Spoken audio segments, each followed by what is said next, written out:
तो मित्रों नमस्कार।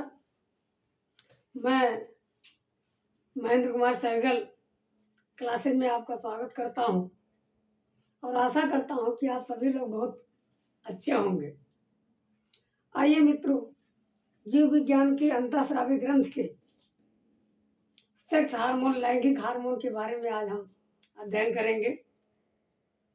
तो मित्रों, सेक्स हार्मोन, लैंगिक हार्मोन हिंदी में कहते हैं। लैंगिक हार्मोन आप सभी लोग जानते हैं कि जब लिंग के आधार पर दो भागों में बांटा गया है, पुरुष और स्त्री, मेल और फीमेल, तो इसी आधार पर हार्मोन भी अलग अलग होंगे। कुछ हार्मोन कंबाइंड होंगे, कुछ हार्मोन अलग अलग होंगे, लेकिन सेक्सुअल हार्मोन जो होते हैं वो अलग अलग भी होंगे। तो आइए मित्रों, हम जानते हैं कि पुरुष हार्मोन में, मेल हार्मोन में कौन हार्मोन होता है।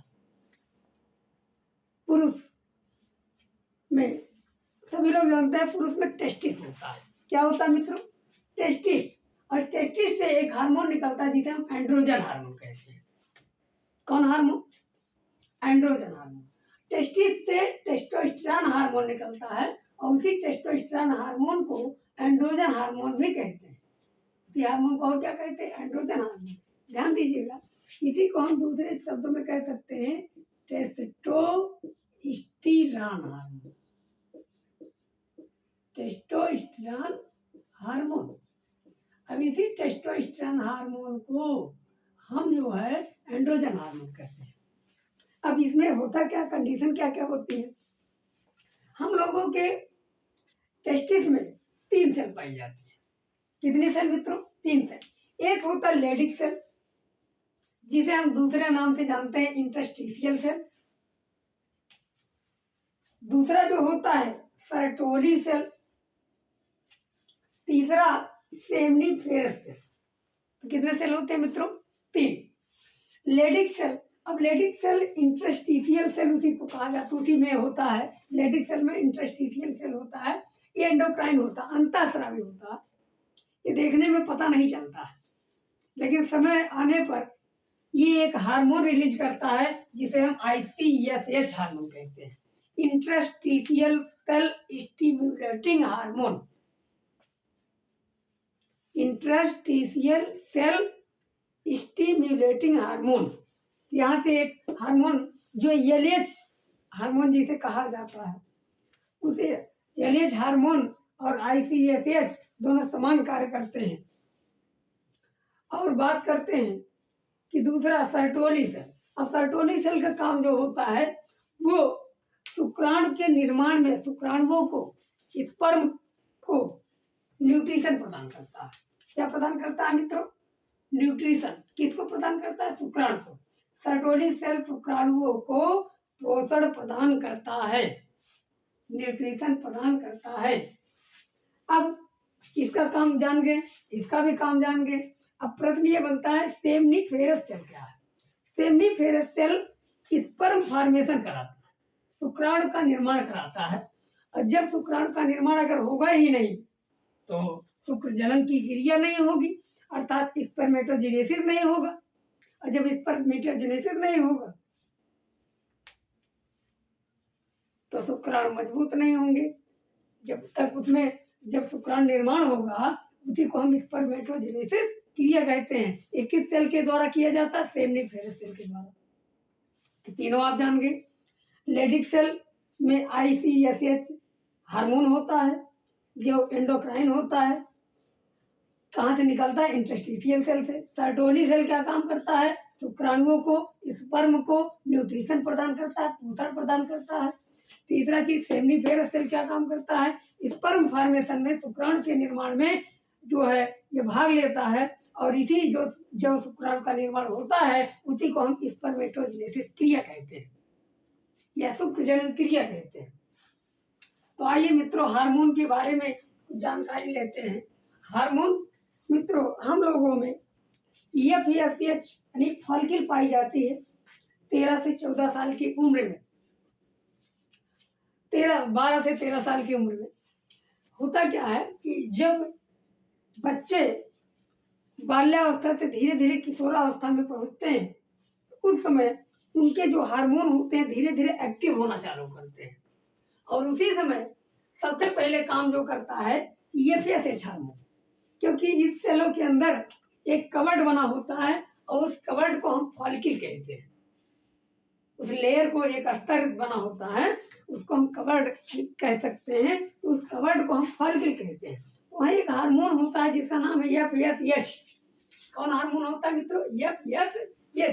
ये FSH का फुल फॉर्म होता है फॉलिकल स्टिमुलेटिंग हार्मोन। फॉलिकल माने लेयर, अभी हमने बताया एक कवर्ड होता है, और उस कवर्ड को, जैसे एक कवर्ड है, इस कवर्ड को ये फॉलिकल स्टिमुलेट कर देता है, तोड़ देता है। और जब तोड़ दिया, मान लीजिए ये टूट गया, अब टूट करके कहाँ आ जाएगा मित्रों? यहाँ आ जाएंगे। ये शुक्राणु इधर उधर टहलने लगेंगे, और शुक्राणु टहलने लगेंगे, इधर घूम रहे हैं, मोशन कर रहे हैं, जिगजैग मोशन इनका होता है। और ये जब मोशन कर रहे हैं तो इसी क्रिया को जो है सॉरी इसमें ये निकले। अब यहाँ एक हार्मोन लगा है जिसे हम LH या जो भी हमने हार्मोन बताया था ICSH हार्मोन, ये इंटरस्टिशियल स्टिमुलेटिंग हार्मोन, ये काम क्या करता है? ये हार्मोन इनको ले जाता है टेस्टिस के अर्थात अंडाणुओं से मिलाने के लिए पहुंचाता है। कौन हार्मोन पहुंचाने का काम करता है? इंटरस्टिशियल या जो है स्टिमुलेटिंग हार्मोन या ICSH हार्मोन। अब ICSH हार्मोन तो कहाँ से निकलता है? लेडिक सेल से। किस सेल से? लेडिक सेल को ये जो है ICSH हार्मोन जो होता है, ये लेडिक सेल को स्टिमुलेट कर देता है, यही से निकलता भी है, इसी को स्टिमुलेट कर देता है। और यहाँ से स्टिमुलेट होकर के ये जो है ICSH हार्मोन निकलता है, जो किसका निर्माण करता है? टेस्टोस्टेरोन का निर्माण करता है। किस हार्मोन को रिलीज करता है? टेस्टोस्टेरोन हार्मोन को रिलीज करता है, और इसी टेस्टोस्टेरोन हार्मोन को हम एंड्रोजन हार्मोन कहते हैं। प्रक्रिया समझ में आई? एक बार फिर सुन लीजिए। फॉलिकल को FSH हार्मोन स्टिमुलेट किया, फिर LH हार्मोन कहाँ पहुंचाया? अंडाणुओं से मिलाने के लिए लेके जाता है, और यहाँ लेडिक सेल को जो ICSH हार्मोन लेडिक सेल को स्टिमुलेट किया, और जो है यही ICSH हार्मोन के बाद, ये स्टिमुलेट करने के बाद ये जो है क्या किया कि ये टेस्टोस्टेरोन हार्मोन का निर्माण करता है, और यही टेस्टोस्टेरोन हार्मोन को हम एंड्रोजन हार्मोन कहते हैं, जो पुरुषों में समय समय पर रिलीज होते हैं। और एक चीज है, जान लीजिए। अब प्रश्न ये बनता है कि अगर मानव के शरीर का तापमान कितना होता है, तो तापमान आपने अगर देखा जाए फ़ारेनहाइट में, जिसमें डॉक्टर मापते हैं 98.6 डिग्री फ़ारेनहाइट होता है, लेकिन सेल्सियस में मापते हैं तो लगभग 37 डिग्री सेल्सियस। कितने डिग्री सेल्सियस मित्रों? 37 डिग्री सेल्सियस होता है। और अगर देखा जाए तो फ़ारेनहाइट में 98.6 यानी 98.6 डिग्री फ़ारेनहाइट होता है। अच्छा, शुक्राणु बनने के लिए सबसे अच्छा वातावरण कितना टेम्परेचर होना चाहिए? तो वातावरण का तापमान जो है 36.5 डिग्री सेंटीग्रेड होना चाहिए। कितना मित्रों? 36.5 डिग्री सेंटीग्रेड वातावरण का तापमान होना चाहिए, तब शुक्राणु सबसे अच्छी तरह से बन पाए। और एक चीज बता दें, यहाँ पुरुष की नसबंदी को क्या कहा जाता है? तो पुरुष की नसबंदी को वैसेक्टोमी कहा जाता है। पुरुष की नसबंदी को क्या कहा जाता है मित्रों? वैसेक्टोमी। कारण क्या है? क्योंकि पुरुषों में वासा फ्रेंसिया होता है, पुरुषों में वासा फ्रेंसिया होता है। उस वासा फ्रेंसिया को डॉक्टर क्या करते हैं? काट करके उसको जो धागे से बांध देते हैं, और उसी को हम पुरुष नसबंदी कहते हैं, या इसी के नाम को वैसेक्टोमी कहते हैं। और अगर सांड वगैरह में जो नसबंदी किया जाता है उसको आर्कियोडेक्टोमी कहते हैं। उसको क्या कहते हैं? सांड में जो बधियाकरण होता है उसको हम आर्कियोडेक्टोमी कहते हैं। आर्कियोडेक्टोमी। इतना समझ में आया मित्रों? ये सारी चीजें।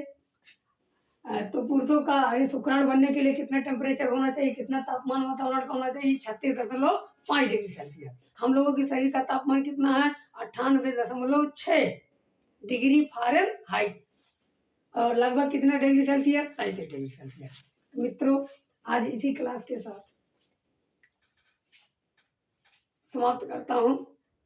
फिर मिलेंगे अगले क्लास में। धन्यवाद सभी मित्रों को। पुनः नमस्कार।